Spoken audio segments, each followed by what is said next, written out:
বন্ধুরা, অনেকদিন পরে রান্নাঘরে আসলাম। আজকে একটু চিকেন করব, একটু অন্যরকম। প্রথমে আলুটা ভেজে তুলে নিয়েছি, তারপর সর্ষের তেলে আমি রান্নাটা করছি। জিরে ফোড়ন দিয়ে পেঁয়াজটাকে ভেজে নিচ্ছি। পেঁয়াজটা অনেকটাই ভাজা হয়েছে, তখন দিয়ে দিলাম আদা রসুন। খুব হালকা করে গরমের মধ্যে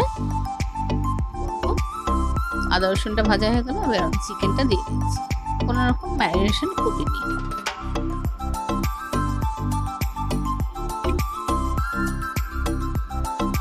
দিয়ে দিলাম নুন, হলুদ আর লাল লাল কাঁচা লঙ্কা।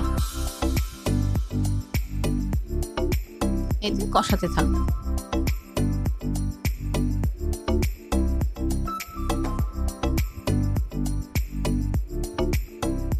আর ঘরে পেতে রেখেছিলাম দই, সেই দিয়ে আজকে চিকেনটা করব।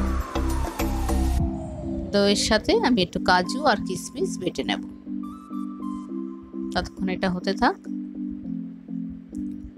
কাজু কিশমিশটা বেটে নিয়েছি, এটা আমি চিকেনের মধ্যে দিয়ে অনেকক্ষণ কষাবো।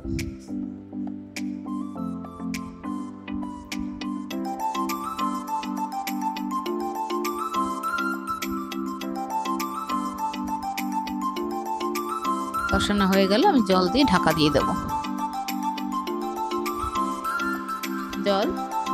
জলের সাথে আমি গরম মশলাটা দিয়ে দেবো। গরম মশলাটা ফুটে গেলে গন্ধটা আলাদা হয়, আর নামানোর আগে দিলে সেটা কাঁচা গন্ধটা হয়, সেটা আরেক রকম। আর যেহেতু দই দিয়েছি, একটু চিনিও দিয়ে দিলাম।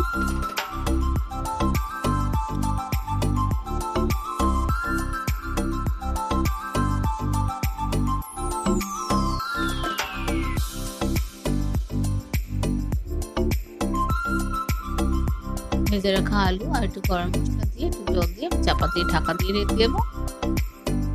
জলটা খানিকটা ঘন হয়ে যাবে, মাংসটা সেদ্ধ হয়ে গেলে নামিয়ে নেব।